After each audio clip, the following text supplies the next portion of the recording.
Hi, I'm Derrick Jensen. This is Resistance Radio on the Progressive Radio Network. My guest today is Carmen Leo. Carmen is the owner of lifecoaching.com and maintains a thriving practice providing organizations, teams, and individuals with an evidence-based methodology to develop emotional intelligence and emotional self-management skills through coaching and training.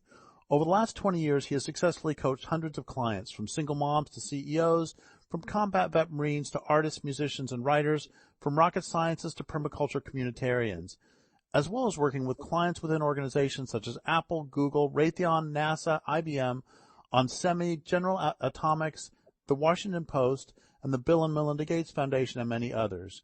Carmen was a co-developer in collaboration with Pam Leo of the parenting workshops Meeting the Needs of Children, which in 1995 were published as Pam's seminal book, Connection Parenting.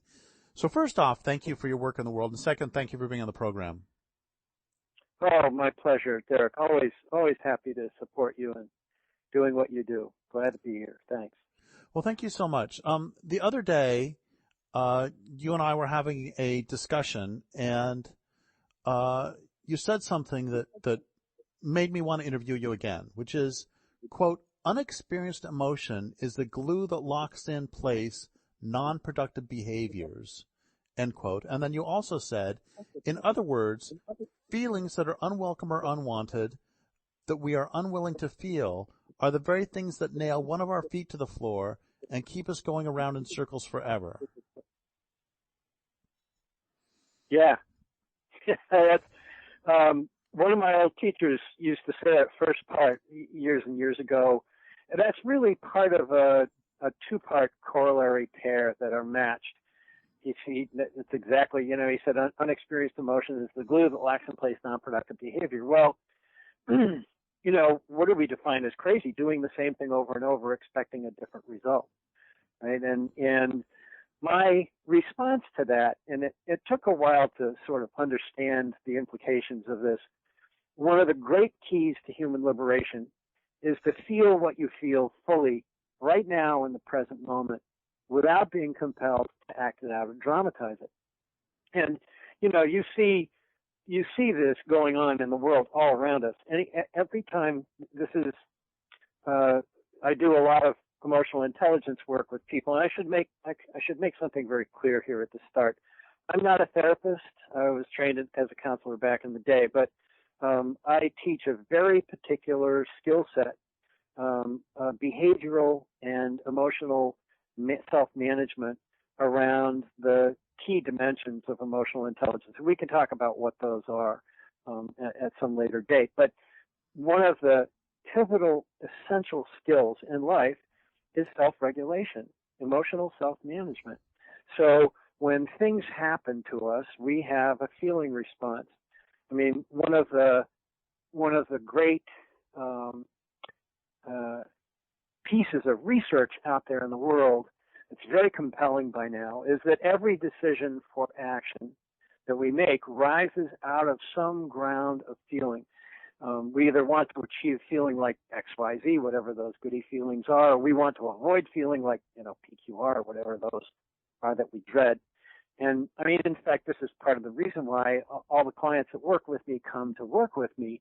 They feel a particular way about the way their life is right now, and they have this notion that they can learn some new skills, that they can figure out how to manage themselves and their circumstances differently.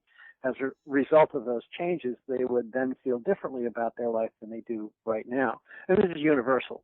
All of us, we look in the world and we know something is off, but we don't quite know what it is. And this leads us to that piece, ultimately. Unexperienced emotion is the glue that locks in place non-productive behavior. So feelings that we don't want to feel, that we want to avoid, turn out to persist. And they can persist over time. And a lot of times we store them in their bodies. In fact, that's how back in the 70s, that's how I got into this body of work. Ultimately was one of the gateways. I'd be working on somebody's shoulder. I did body work, a thing called polarity therapy back in the day. And, I'd be working on somebody's shoulder and all of a sudden tears would come out. And I'm like, I didn't know what to do with that because I was like everybody else. Oh, feel a feeling? What, me? So that's kind of where that begins. One of the pieces that's really tricky for us is that we don't have a useful language for this. We don't have a conceptual structure. Most of us, we don't even know what is emotional intelligence. How does it work? Why is it relevant to me and my life? And, if I do this work, what would that look like? At its core, a simple definition. I use two definitions. One is quite simple. The other's a bit more technical. But at its core, emotional intelligence is about being smart with our feelings and the feelings of other people. I mean, where do we get stuck in life? Inevitably, it's dealing with our own feelings about our circumstances or what's going on, or dealing with the feelings of people around who are relevant and important in our life. I mean, you look at almost all of the crime that we see, the violent crime, where somebody hurts somebody else. It's because somebody had a set of feelings and they didn't know how to self-regulate. They didn't know how to manage those feelings, and then they acted it out. They dramatized it. They did something to somebody else arising out of those feelings, right? So, that second part of the corollary, one of the great keys to human liberation is to feel what you feel fully right now in the present moment without being compelled to act it out or dramatize it. Being able to interrupt our behavior is a very, very important skill so that we can settle our emotions, feel what we need to feel, and reclaim our thinking. Because when we get emotionally upset, what happens? Our thinking shuts down. We can't process. One of my old friends used to work in a functional MRI lab. He'd call me up. He'd call me up on a Wednesday. Hey, we're doing brains on Saturday. Want to come play? So I'd go down to his research lab, and you could see in the functional MRIs, and these are all, of course, they were white rat lab, graduate students that had signed consent forms and all of that. But you could see their brains and the activity areas in their brain, and something would flash on the computer screen or video, whatever they were watching, and you could see in the blink of an eye, their cognitive functions would shut right down, the cerebral cortex, the forebrain, and their limbic system, the amygdala, that central emotional core, would light right up. You get all these reds and purples, and it turns out we can't function when we're being hurt. We can't think well, and we've all had that experience. Somebody attacks us, or they do something to us that's cruel and hurtful, and we can't process it. We just freeze. We go home. We tell our spouse. We call our best friend. We tell the story 3, 4, 5 times. By the time we've told it 4 or 5 times, we're starting to discharge the emotional upset, and we're starting to recover our clear thinking. And, that's the point where we all kind of inside ourselves go, oh, yeah, I should have said X, Y, Z. Our clear thinking comes back. We've all had those experiences. So, this is part of what we're up to here, what we want to do. So, that's go ahead. That's a fair little intro right there. So I want to get a little bit more explicit about the effects of trauma and what we're talking about in traumatic cases especially, or childhood trauma cases especially, what we're talking about when we talk about the feelings that unexperienced emotion. So I'm thinking about, Judith Herman's work, and I'm thinking about what I've written about trauma and how if you are a child in a situation where everything is out of your control and you are your primary caretaker does not have your best interests at heart, or it seems that, as they beat you, oftentimes those feelings, the feelings of complete helplessness and terror, are too big to feel. I mean, so stop me anytime you want and take over the story. And so it is appropriate in many ways not to feel those feelings when you are 6 years old and incapable of effective action. Yeah. Yeah. okay, so take this story from here. This is really an interesting thing. So there are several things when we're being badly hurt as children. Number one, we don't have a good sense of what the world is, how it works, how it's supposed to work. All we have is our own experience. Like I was 14 when I made my first real friend outside the family as a kid. His name was David. He had 9 younger sisters. This was a huge family. And the first time I ate dinner at that house, it was absolute chaos, and I could hardly eat. I sat there with my jaw on the floor, my eyes bugging out, watching the chaos of laughter and, one kid. I mean, it boggled my mind. And I understood in that moment that the way my family wasn't like other families. There were very, very different things that were going on. So, all of these things, the behavior that we are driven to as adults rises out of the past, right? So if you think of negative behavior, right? Unsuccessful behavior is caused and learned. Primary causes are unmet needs, lack of resources, which are poor models, absence of trusted teachers, and unexperienced, unprocessed, unintegrated emotion, right? So usually the sequence goes something like this. We're bopping along in our life as a child, something happens. We have an experience that's really, really painful or uncomfortable. And we don't experience it fully, especially not feeling our feelings, because if it's bad enough, we have no safety, there's no one we trust, and we have no idea how to access that feeling in a safe way. There's no resource for us to help us process. Because of the emotional distress, we can't think clearly about the event. And we have no one we can go to help us discharge, to process, to think well, to problem solve effectively about the experience, right? So frequently we have a thought or a set of thoughts about the event that we just believe to be true. We draw an erroneous conclusion about the experience, then we make some kind of decision. That decision then goes underground. So we don't even realize we've made it or that we continue to carry it throughout our life. We lose awareness of it completely. We just believe this is the way the world is, right? And because these old decisions are both persistent and invisible to us, we never think to question them. We never look to find a way to break them down or free ourselves. So these decisions become and continue to be the foundation for our limiting beliefs.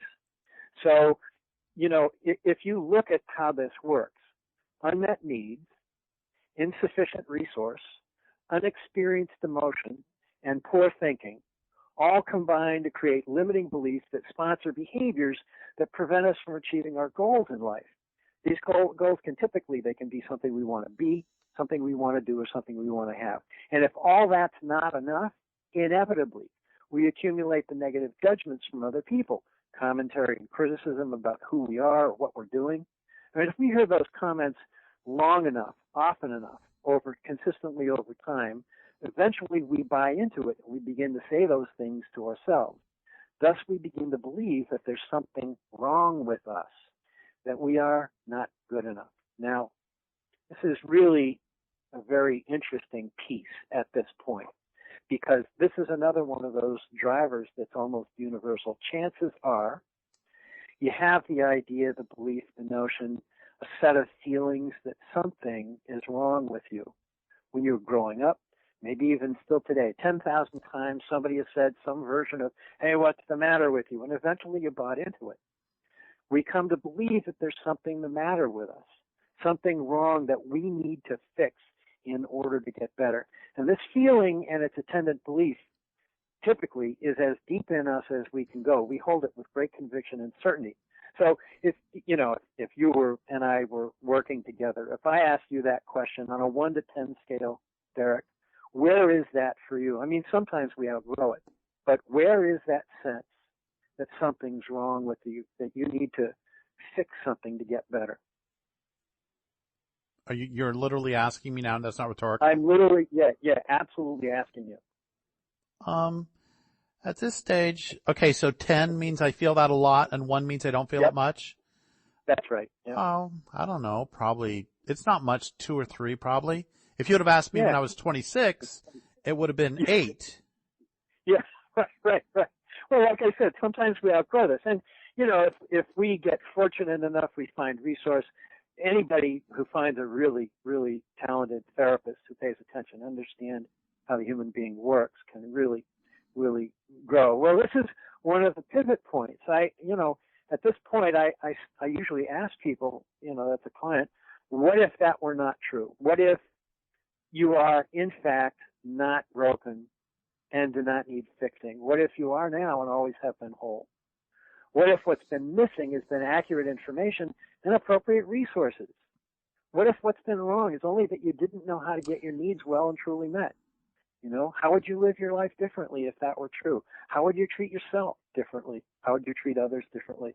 I mean, this is this monolithic edifice that we come to adulthood with from growing up. What's the old Krishnamurti quote? He says, "It is no measure of health to be well adjusted to a sick society." Here we are. I mean, this is the stuff that's driving us all. Does that make sense? Does that help poke at the thing that you were looking to poke at? Yeah.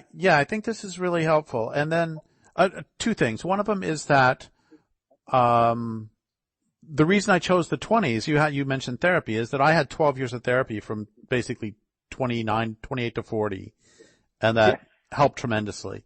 But the second point I want to raise is sort of an example. It's a fictionalized example because I don't want to share too much about someone, but nonetheless, it speaks to this, and I'm wondering if you can sort of talk about the example I'm going to give, which is when I taught at the prison. Again, this is somewhat fictionalized. When I taught at the prison, I had this one student who almost all of his stories were about some child who was being sexually assaulted and how terrible it was for the child, and sweat would break out all over his face as he would read them, and then he would begin and end every story by saying, "This is fiction, none of this happened to me." Yeah. Okay, so then one day class was canceled for whatever reason, and I was already there, so my supervisor said, "Let's go look at files just so you can know what that's like." And we basically chose a random student for me to look at their crime and follow through some of their file just so I would know how that works. And again, I'm fictionalizing much of this, but it makes an example that the crime this person then did was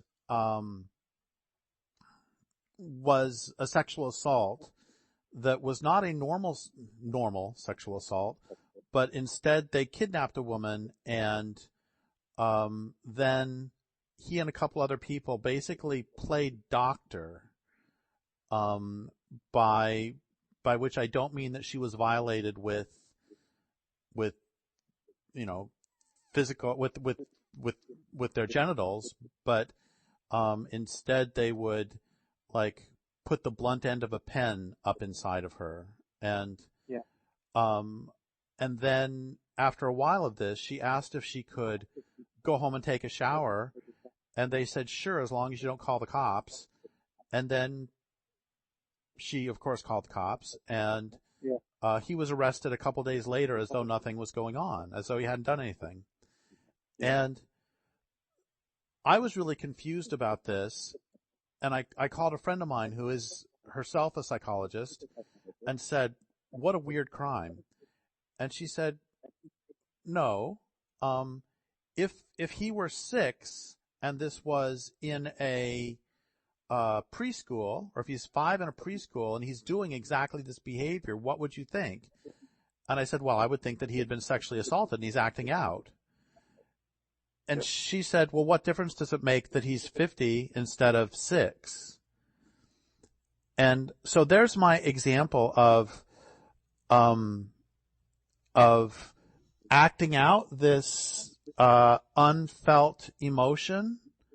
I mean, so take this. Do you see why I brought up this story? Yeah, absolutely. Sure, you bet. So when we get hurt, in fact, trauma very often shuts us down and we get stuck. This is one of the keys in addiction as well. When we begin to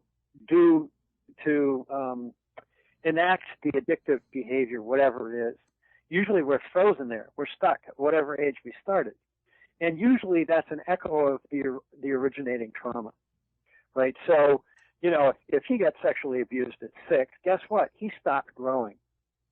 And because he never got any help, there was part of him that's trying to heal from that, that's still stuck. You know, one of the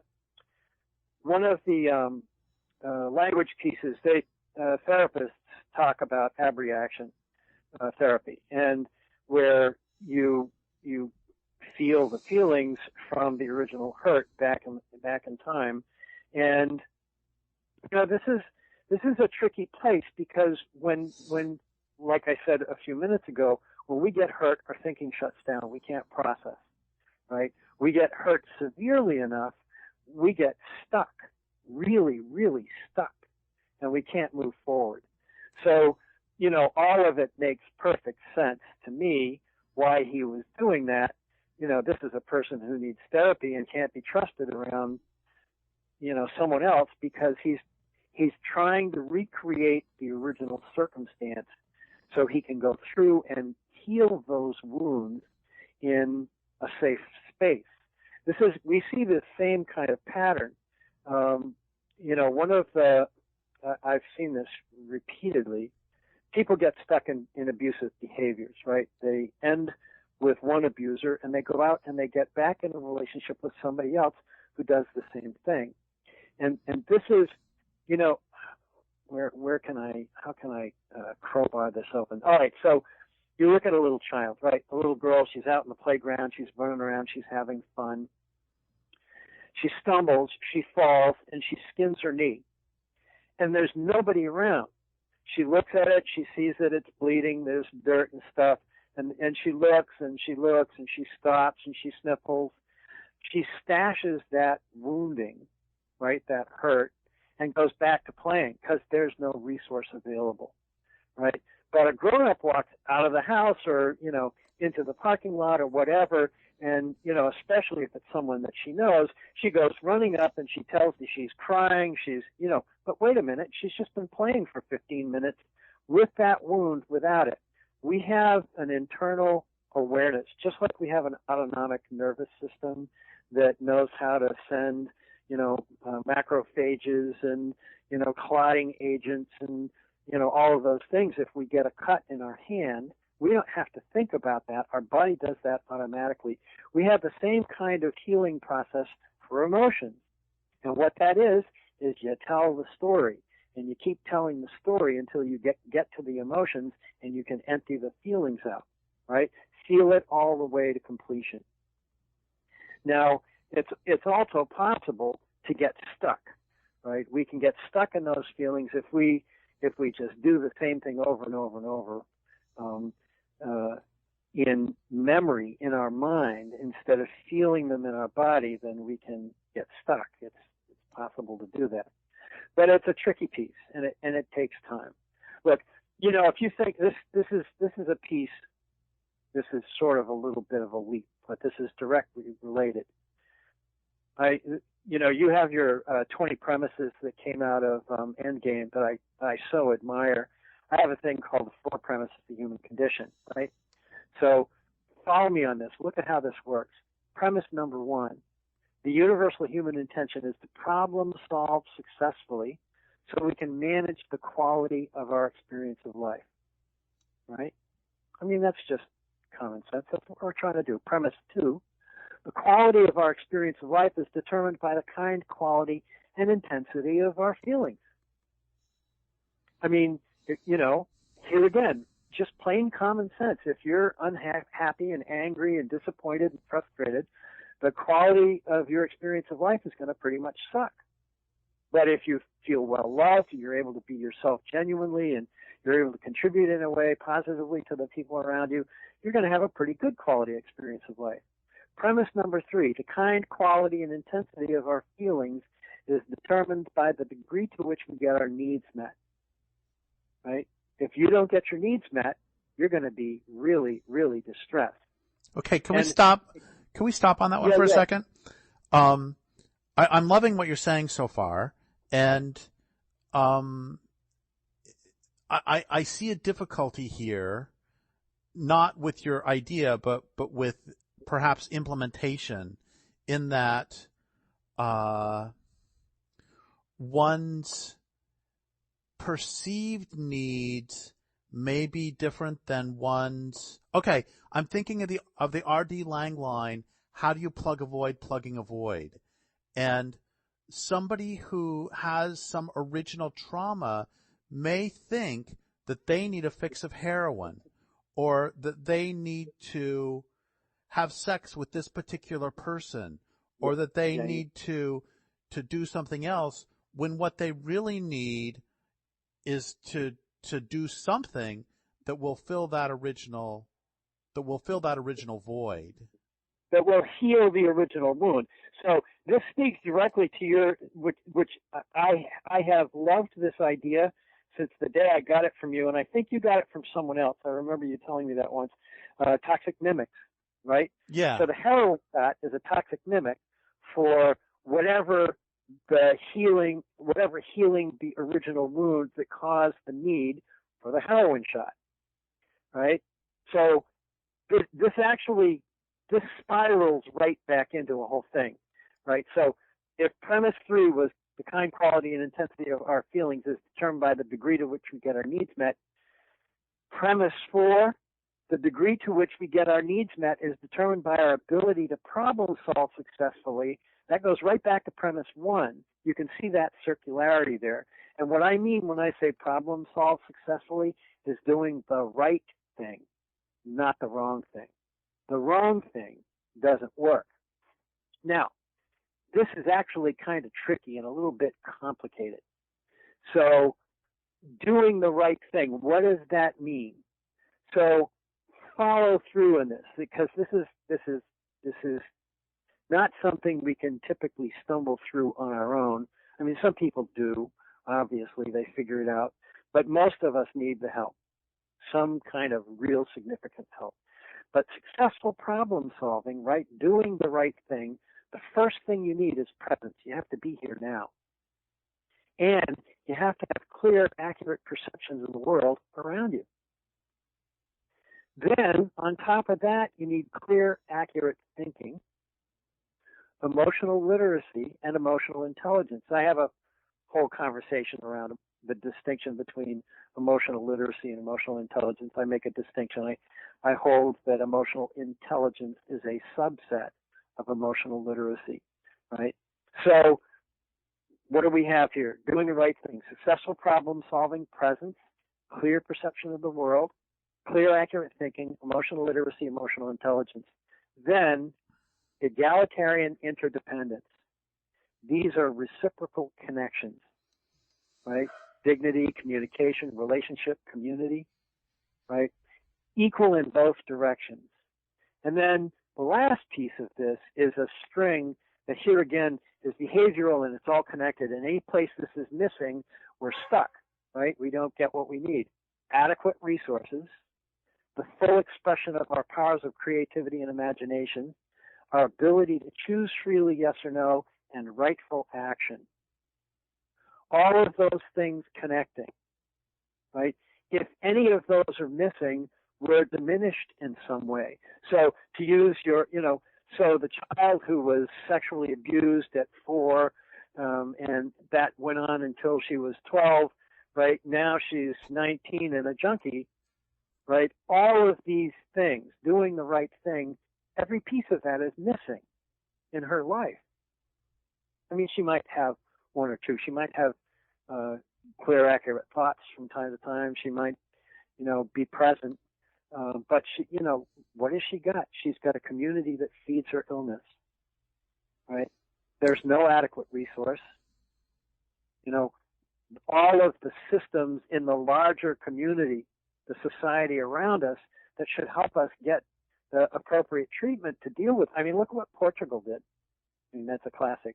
You know, they made all of these drugs legal. They decriminalized them all. And if you get caught using, the first thing that you do is you start getting clean needles and good drugs, but you're required to go through a detox program, get the help you need to stop using, right? I mean, their crime rate shifted. They've been at this for over a decade now. And crimes against property, crimes against violence, I think prostitution went down.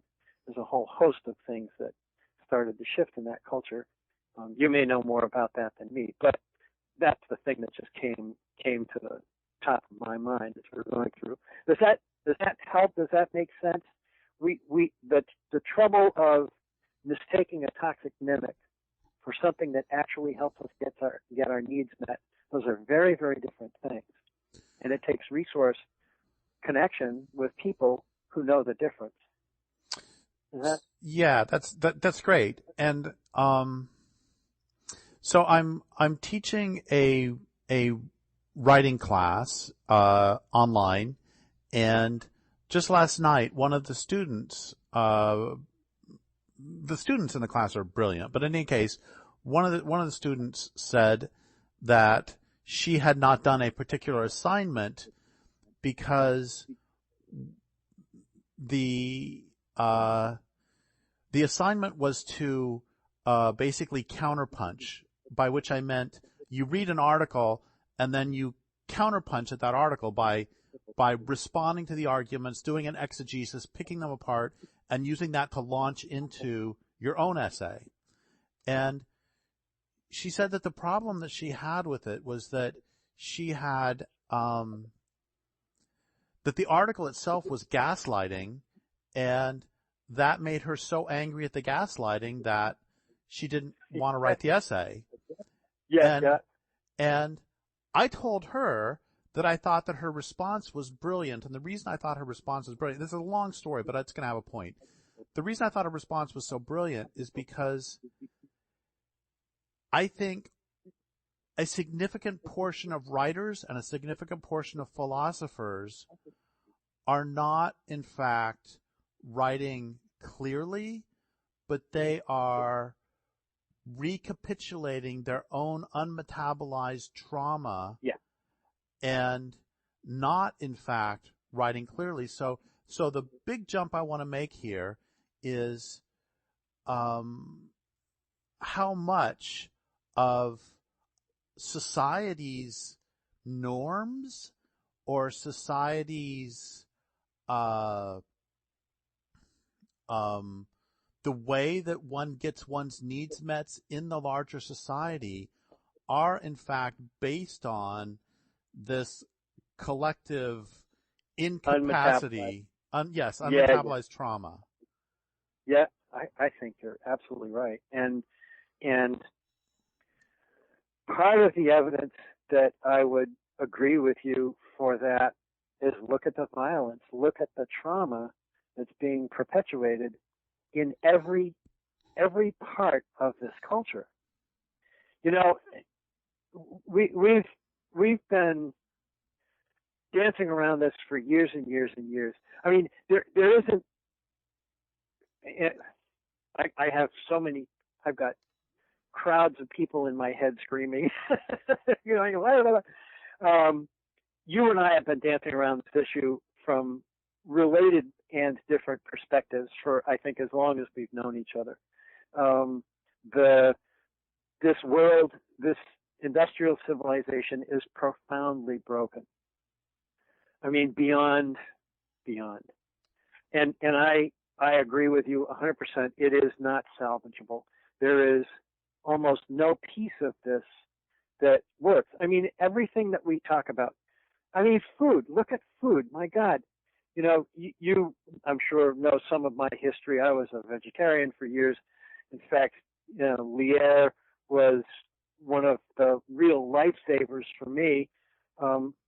Look at the health and food industry out in the world. What do they tell us to eat?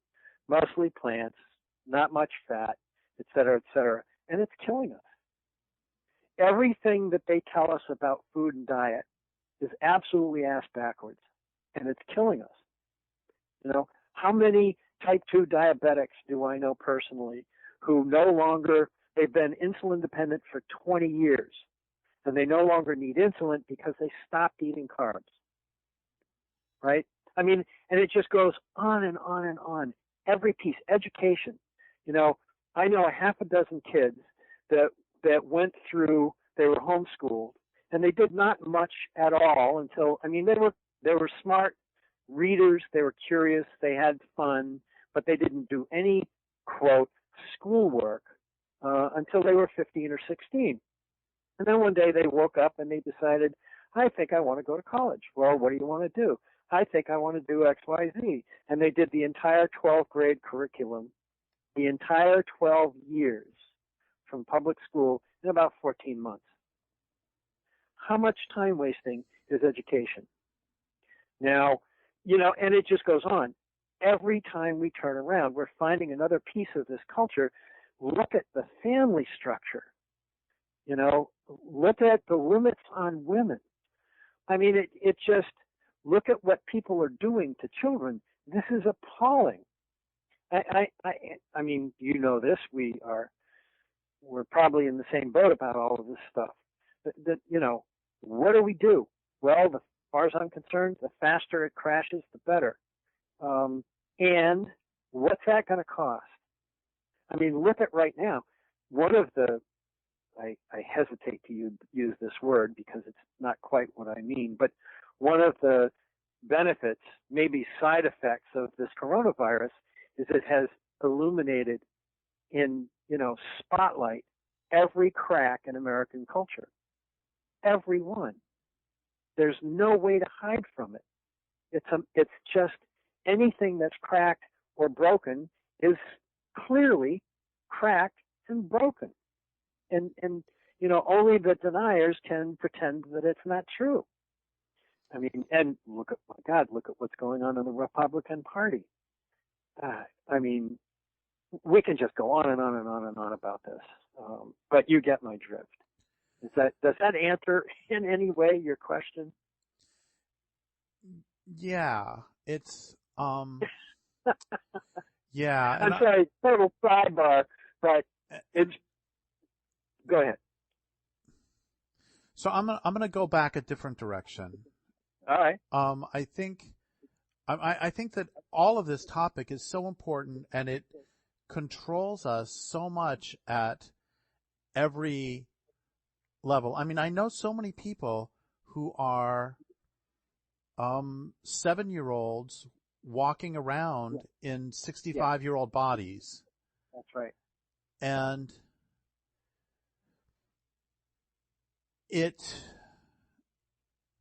I mean, and I am not in any way suggesting that the student at the prison that I was talking about before should not have been removed from society. I'm not suggesting that, right.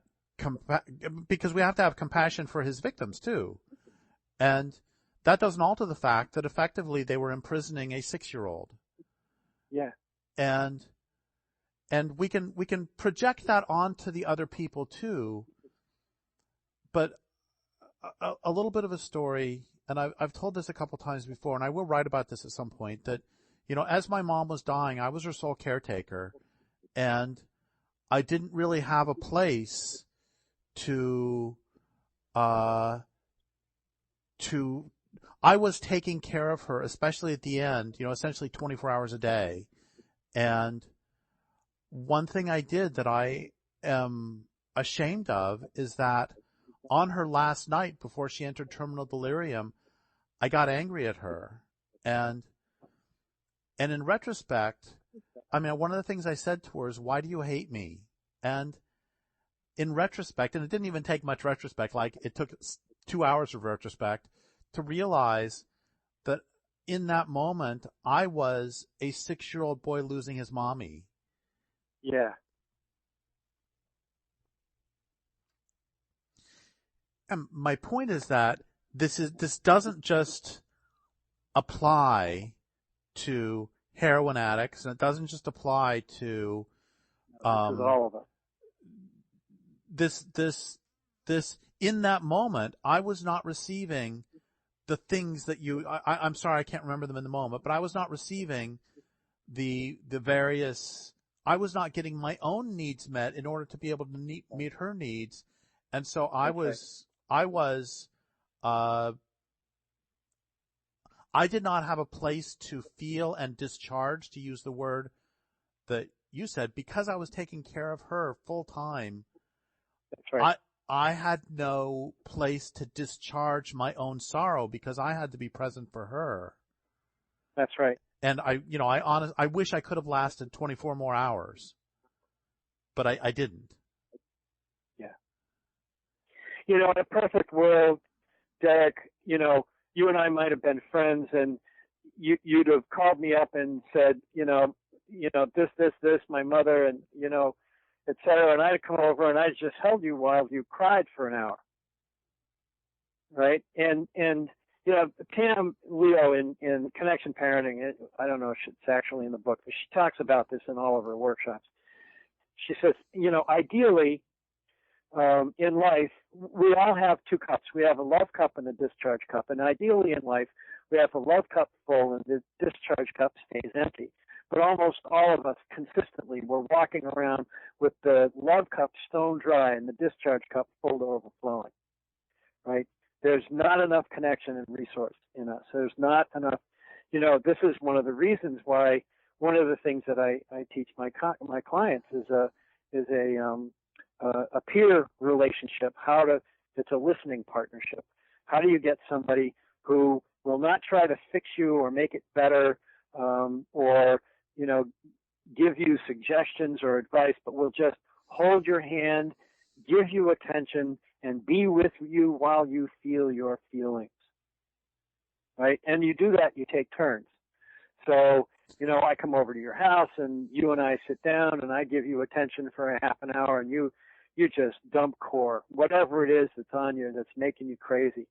And then when your attention is back and you're ready, then we switch roles and you listen to me and I get to dump core.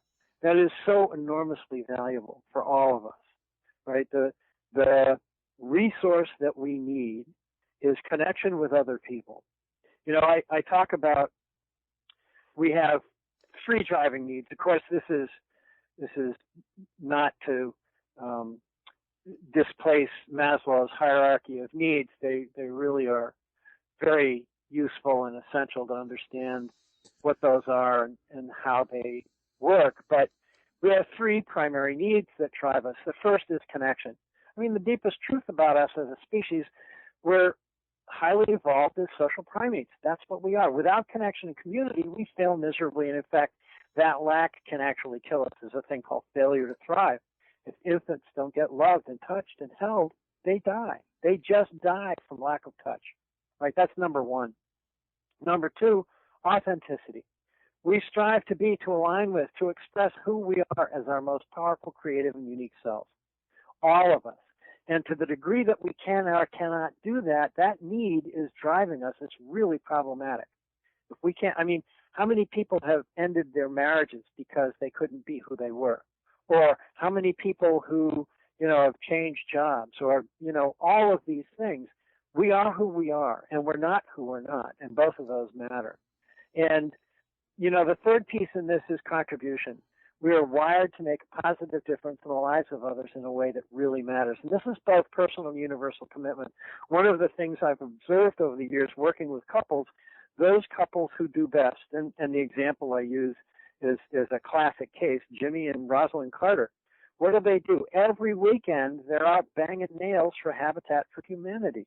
That is a universal commitment to something larger than their own personal life, right?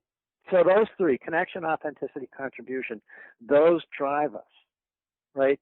And just like Maslow says, we're not going to be worried about, self-awareness and expansion if we haven't got food on the table and our children are starving. I mean, there's hierarchies exist in the real world, and they're all over the place, and we ignore them at our own risk.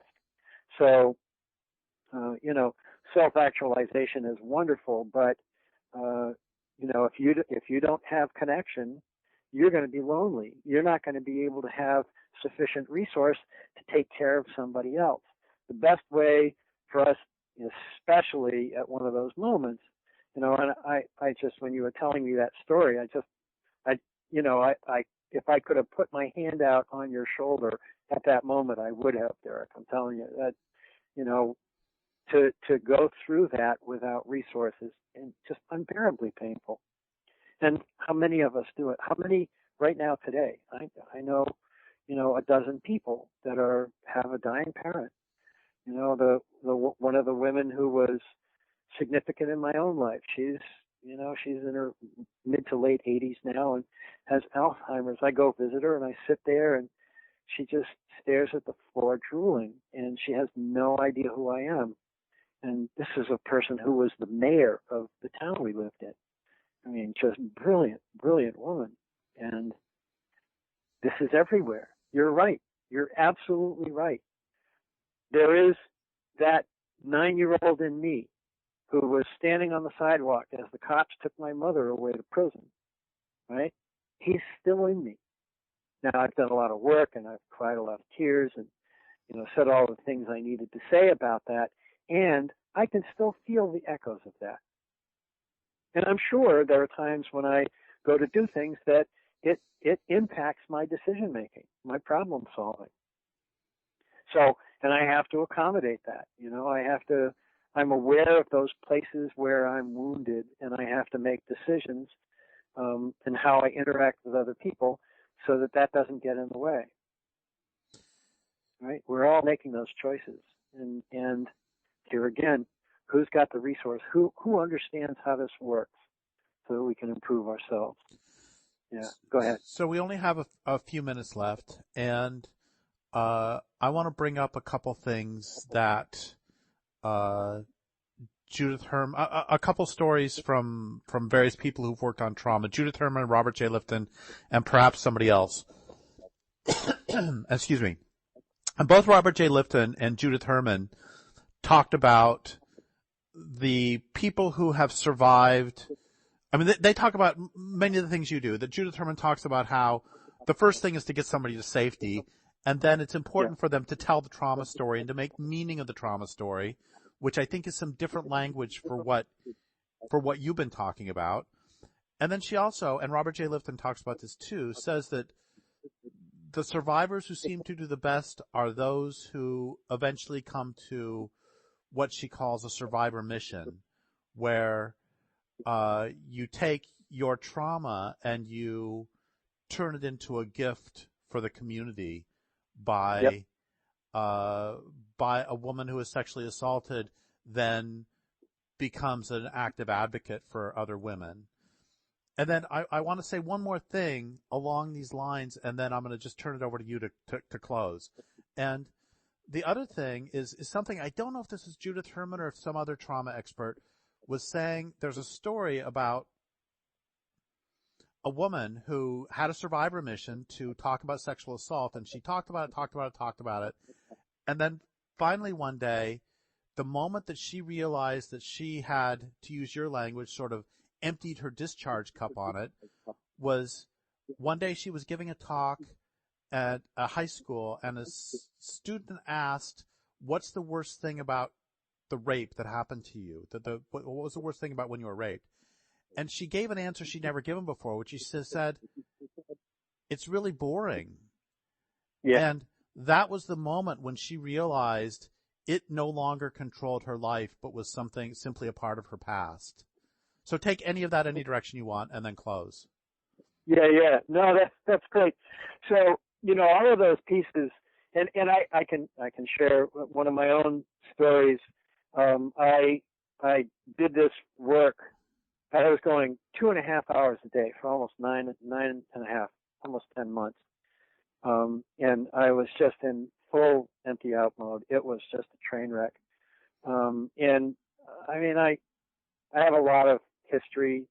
I'm one of those people that, had I not figured out at 19 that I was train wreck and started doing this kind of work, I'd have wound up with a 30-06 in a tower somewhere nailing pedestrians, and that just wasn't okay with me. So I did all of that, and one day I realized that I'd emptied it all out. And this is exactly what you're talking about. And I realized that my story was just one more datum. You know, anything I could say about my history was just one more piece of story that had no charge on it. I just emptied that out. And I had that. I remember sitting at a picnic table with a bunch of other people and realizing for the first time I was present in my body since I'd been a little child. First time I was present in my body, awake, aware, and alert to the experience of other people. I could actually see them out there instead of seeing my own reflected pain. And it was really remarkable. When I went to the session the next day, I still had plenty to talk about, and I was crying and crying, and it dawned on me I had tapped into the well of grief of the world. There is an endless supply, and that's the point where the person makes a choice to go, look, this goes right back to those three needs: connection, right? Authenticity, contribution. Once we make the connection with ourselves, then we can start to connect to other people. And by becoming who we really are, we don't have to pretend anymore. And we don't have to get lost in our own story. We have sufficient attention for other people's unmet needs, right? And then we can begin to choose to make that contribution, reach out. This is what you're talking about. What happened to her was her story got boring. Now she's far more interested in what's your story. How can my experience help and support you in making your own self whole? And this is the driving mission. This is, I don't remember if you and I ever talked about this. We might have written about it. But that heart attack that I had 13 years ago, I was dead. I was in the ER with, 14 or 15 doctors and nurses and everybody with all of their technical equipment. And I'm looking around and I'm going, this is my species. What a remarkable, remarkable group they are, right? And here I am at the end of the story of me. This is it, because I could feel my heart stop again. And I knew that this was the third time. That's it. I'm done. I'm over, right? I'm over. And I let it go. And I was so proud of the people who were in that room doing their best to take care of this, old guy that they didn't even know his name. What remarkable people they were. And when I woke up, this is like a day and a half later, and I was in a hospital 2.5 hours away from where I died. And I'd had the stent and all that other stuff. And the doctor said, well, if you don't get any infections, you should be okay. Maybe a year and a half, 2 years, a lot of damage to your heart, you're really in trouble. And here I am 13 years later. But in that shift, I realized that all I could do was do my best to make my best effort to support other people in their process. It's no longer about me. Well, I can tell the story short, but I don't have any charge on it anymore. This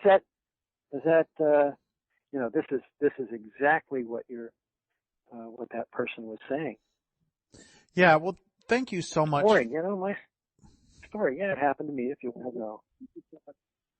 Well, thank you so much for everything you've said. This has been really fantastic, and I would like to thank listeners for listening. My guest today has been Carmen Leo. This is Derrick Jensen for Resistance Radio on the Progressive Radio Network.